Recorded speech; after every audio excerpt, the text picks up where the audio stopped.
Here's Sretenovic, who's on 3 fouls, but now has an important part to play. Chief playmaker, although there are so many in the Yugoslav side who can make things happen, but Sretenovic's the key man. Danilovic, who starts the second half as he did the first. Roger bursting through and getting the foul. Roger is, someone his size, is very mobile. Draws a foul there on Pessina first. And that's his second foul.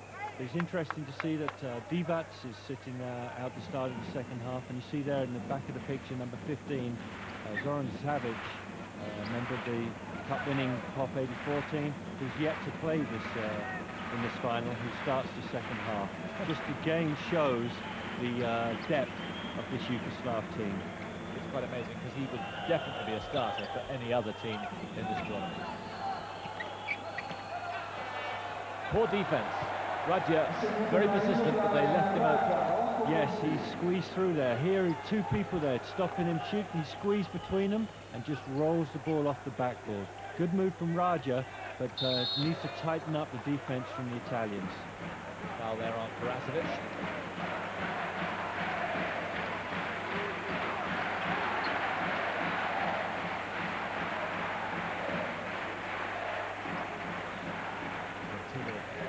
Competitors ever. Here he is again. Can he fire the Italians up again?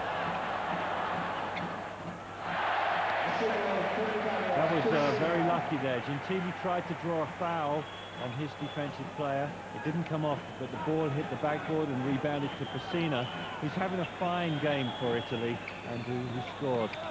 Here's Kukoc, off balance. And not even Kukoc can score with shots like that. Pessina has the foul against him. That's Pessina's 3rd foul, but even though Kukoc was off balance, took a poor shot there, Savic was in there to rebound, and that's his whole game. He's an excellent rebounder, very aggressive physical player close to the basket. Here he is, Savic, who got 27 points in that European Cup final for Pop 84. 35 cap. Obviously not too phased by the occasion, and sitting on the bench for so long, didn't get to it.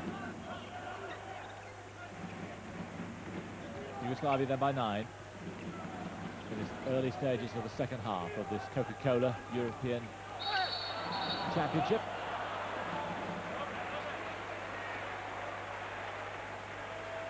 Savic. Foul against Radja. Yeah, you saw Radja bump Pessina as he was driving to the basket. Second foul for Radja. Pessina. But having to rush though the shots, there's nothing easy on at any stage. Look at the hands here of Sretenovic. Wonderful control there. Could be an NBA guard doing that.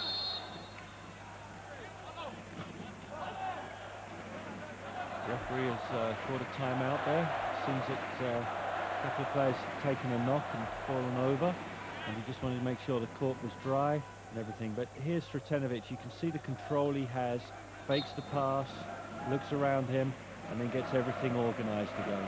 So it's Yugoslavia's ball to the side, and the Italians haven't made any impression at the start of this second half yet, and they really must soon start to get the scoreboard turning, and they must start to narrow the gap and again use this big crowd.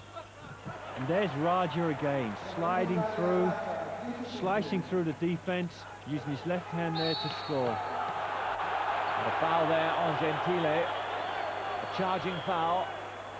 Doesn't take any calls against him too well. That's his 3rd foul. He's got to be careful. Sretenovic, who was standing his ground really. Yes, I don't think the contact was quite as violent as Sretenovic made, but he did make contact. Sretenovic was stationary, and technically speaking, a foul against Gentile. But we see here that Italy have made 7 turnovers. They've lost the ball 7 times to Yugoslavia's 5. And as we get closer on in this game, nearer to the end, tiredness and concentration will start to take its toll. So it's important that you don't turn the ball over. Sretenovic And the foul there against Premier, was it? Or was that... It was travelling. Well, I agree with that, but that's what was called. I think Premier thought he'd been called for a foul. He started to complain, and it went the other way. But Yugoslavia lead by 11. Pittis. Kukoc goes to meet him. Pittis there, drives around Raja. Then there's Kukoc, help out, and blocking the shot, knocking it over the line, sideline ball to Italy. They really do play so well as a team. They play for each other. And as we said earlier, all the problems, the political problems they had back in Yugoslavia hasn't stopped them at all from fighting and playing with each other and for each other during this event. No, they were a team before the problems came about, and they're still a team. Absolutely.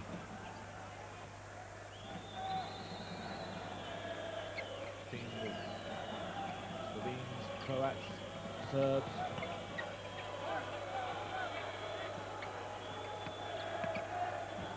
Together, they've moulded the most powerful unit in Europe. 3 for Kukoc. Up to 18. He's had a fairly quiet time in the last few minutes, but all of a sudden shows he's there back on the court. And the lead up to 14. And these are critical times now for Italy's bid. There's foul there on Dino Raja. That's his third foul, pushing Magnifico as he received the ball. And straight away signalling to the referee. Fouled. And here's Bruno Monti trying to get something going. The Italians need some points now. Nothing going in at the moment. Premier, that was. So much in the semi-final went for him there. In positions like that. Pretty open, but it isn't happening. Super ball in from Kukoc to Raja. And it's elementary. Yes, there's Raja going under the basket and spinning the ball back in off the backboard. Beautiful play. And Raja and Kukoc are so smart and quick thinking around the basket.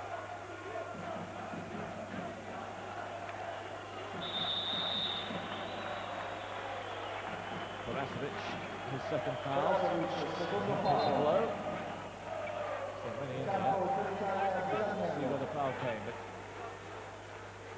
I'm not sure it was Perasovic actually who made contact. Yes, I think maybe the first bump was Perasovic, but maybe there was a more serious one later. But Perasovic picks up his second foul. Pittis, as you can see, is substituted. He's now sitting on the bench. And Roberto Premier has 2 free throws. And you can see from his expression, and again there, what agonies they're going through. The match is beginning to slip away from them. Yes, I wondered how much the very, very hard semi-final game against Spain has taken out of them. And the emotion and adrenaline can cover so much. But then when you're against an efficient team as Yugoslavia, and they always seem to be one step quicker, maybe all the fatigue of the last week starts to take its toll. Still a long way to go, but it's just the momentum that's gone Yugoslavia's way, and one senses it's going to continue. Here's Sretenovic, 3 more, and it's looking very one-sided. For the first time, there was a period in the first half when it looked at 30-15, they were up at one stage, but then the lead 15, now the lead 19, and it's increasing all the time. Magnifico, but again the rebound and the luck goes to Yugoslavia. Look at that from Kukoc. What an amazing move. Danilovic it is to get the basket. But what arrogance and what skill from Tony Kukoc. Watch this.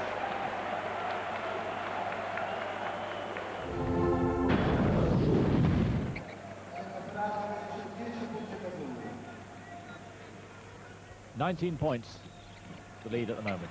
Magnifico. Nothing really going for him. He's had a pretty subdued evening. Sretenovic.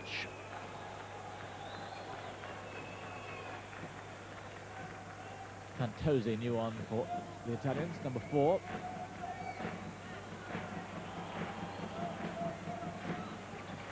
Rebound Costa. Here's Fantosi. 30 years old. Plenty of experience, but he's going to need some breathtaking skills to turn this around here. And the predominant skills have come from the Yugoslavs so far. They see from outside, 3 from 15, slightly picking up from the Italians, but that's what they've been forced to do. Yes, the Yugoslavians, not only the talent that we've spoken about, the other thing that holds them above everyone else in this championship has been their defense.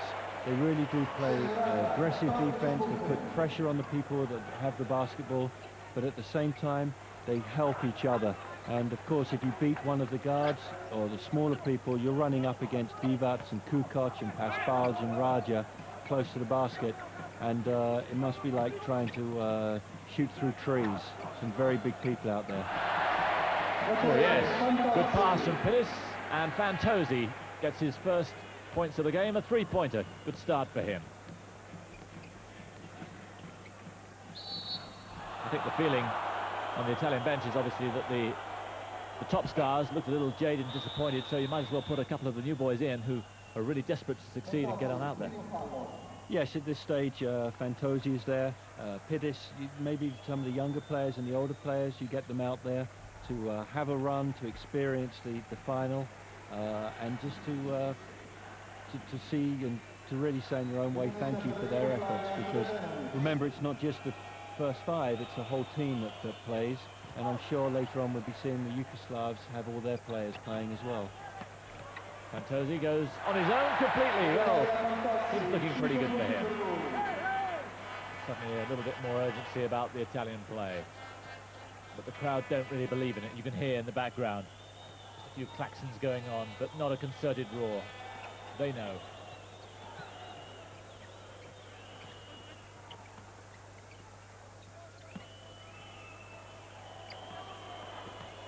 Brasovic. Radia. And there's that same move again from Raja. Got the ball down low, faked, and went under the basket and just flipped the ball back in. He's had a good final. The man Fantosi. There's no tip. Pittis saying that he thinks there should have been. But it didn't look like there was a touch on the ball. I think he was a little bit distracted. Cvitanovic. Radia. Well, that was a little bit too easy. That's a sign of head stopping there. Yes, nice move. You forget that Dino Raja is 2 meters and 10, 2 meters 11, and he's driving through there. Nice little shot.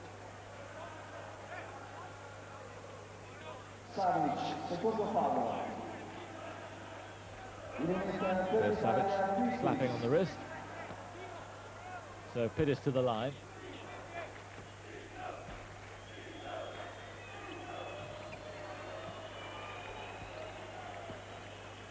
Not been as effective in the final, obviously, as he was in the semi-final, when he played really well. This is his first free throw, but then again, Pittis, one of the players that you're really as good as you're allowed to be.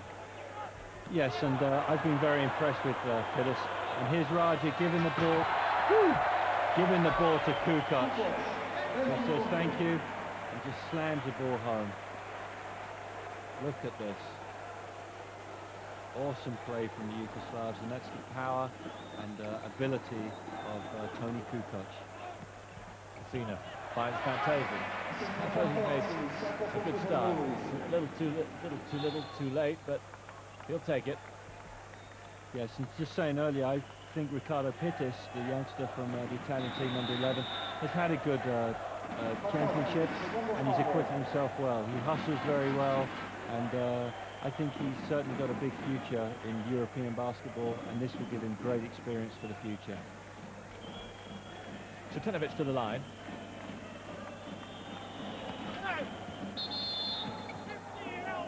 And the Yugoslavs starting to lose their concentration now. You see Cvitanovic getting a bit frustrated with himself.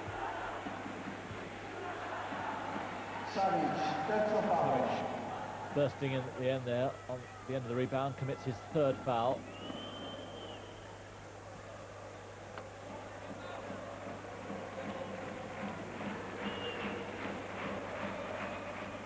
Seen it to the line.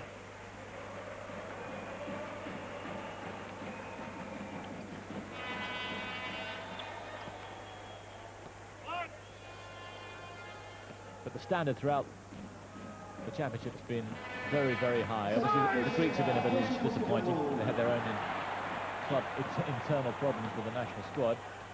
Yes, and they lost their surprise game to Czechoslovakia. They're leading the whole game. Czechoslovakia tied the game just near the end to go into overtime, and they lost by 10 points in overtime.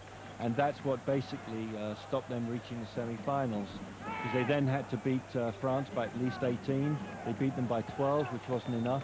That put the French through, and then the Greeks were playing for the 5th to 8th spot, which they eventually won. But for them, silver medalists in 1989 in Zagreb, winners in 1987 in Athens, obviously they'd be very disappointed. Clock ticking away now, and shortly the celebrations for Yugoslavia. Look at that. So good. Just on 2 awards that have been presented immediately after the game. The accredited media here, over 1,000 of them, have voted for the Coca-Cola All-Star team, which has featured Gentili from the Italian team, Nick Gallis, the high-scoring Greek player, Toni Kukoc, Vladi Divac from Yugoslavia, and the 5th player is Antonio Martin from Spain. And the Converse Most Valuable Player Award for the tournament has been voted, and the winner is number 7 for Yugoslavia, Toni Kukoc. There's a shock. No, thoroughly deserved. And he also got the Most Valuable Player of the tournament in the European Cup final in Bercy in Paris. I've got the feeling in this match that he turned it on when he needed to at the beginning, and now it's not needed. He's quite content to let the others ever go. Yes, I think that's one of the hallmarks of the Yugoslav team, their unselfishness. They really do pass the ball, and you don't see one player dominating the play. You see them just passing the ball around and everyone scoring, and you see basically a very happy team.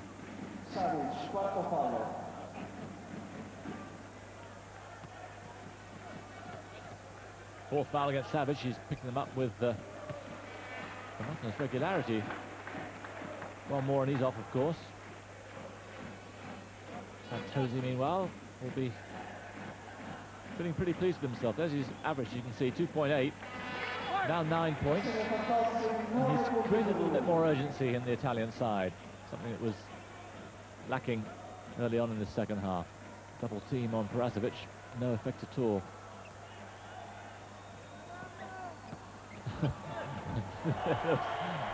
No real effort to stop him around the baseline there. 2 more for him.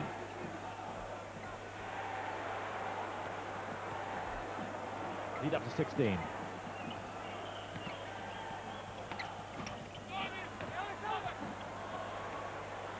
Here's Radia. Perasovic free. Just running down the clock now. Under a minute and a half. And Radia gets 2 more. And there's some easy pickings here if you want them. Yes, there you saw Perasovic dribble the ball back out. And you saw the free man, Raja, under the basket. 2 meters and 10. 2 points.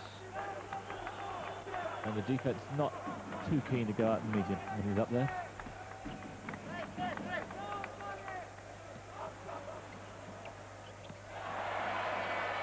Three more from Santosi. Well, he's been a revelation since he's come on, and you have to ask the question, where was he earlier on? Kukoc to Stratenovic. The match not as committed now as it was earlier on, and that's why there are some easy pickings out there, but he's certainly taken his chance well. I think Alessandro Gamba may be thinking, why on earth did I bring him on before? Going into the last half minute now, and some showboating stuff from the Yugoslavs. But saying that, Simon, Fantozzi has played well, but Gentili and Bruno Monti have done a fine job for the Italians. And this, in the end, they called for a 3-second call, that is. Not allowed to spend more than 3 seconds in that key area, and they were so keen on really showing out. Here they are, as we're saying, they're very unselfish, but that time too unselfish, and 3 seconds was called. There's Pessina with 2 more. He's had a good final. Yes, he has, particularly in the second half. But there, surely the last points of the game from Dino Oradja, up to 23. There goes the final buzzer. And here, the final basket of the European Championships. And what a point it is to Tenovic, Oradja. What a way to bow out. Couldn't be a better way. And there couldn't be a better team, certainly not in Europe, than Yugoslavia. A formidable performance, of course. Yes, very comfortable, very entertaining team. And with all the problems that they've had, they've delighted this crowd throughout the week. And the Italians have done very well. And in the end, Yugoslavia were just too powerful. So the Yugoslavs retain their gold medal. And 1991 Coca-Cola European champions. All credit to them for a quite amazing performance. So consistent. Champions now for the 5th time. And who knows, when they go to Barcelona and the Olympics, they could well upset the apple cart and become Olympic champions. Yugoslavia comfortably top of the pile.